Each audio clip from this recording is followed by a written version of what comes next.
Apirbi alo nang rajesi kai ke juido pangwaron ini surya rajepe nidong sito niseng akang oralo niseng bi apirbi alo nang rajesi kai ke juido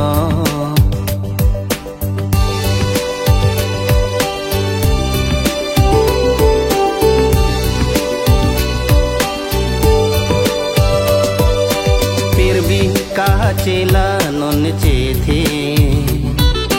nang pen le bo cherab long asonte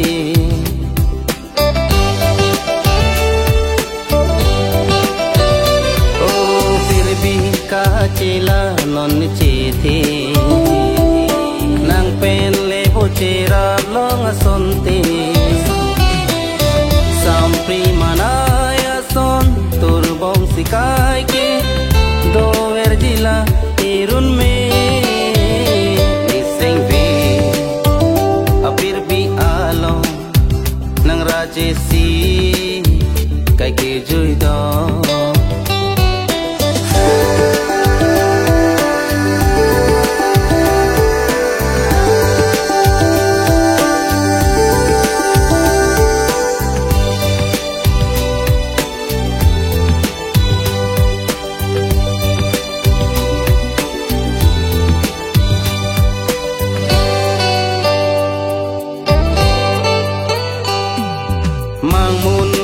thek long ni dunga vi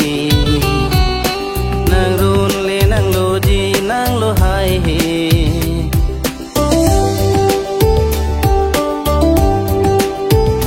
o mang mun le nang thek long ni dunga vi nang run le nang lo ji nang lo hai he son si ne seng ve do ver lo kai ke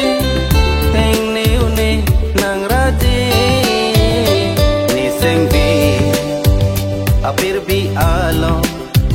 nang rajesi kai ke juido pangwaron ini surya rajepe lidong sido niseng aka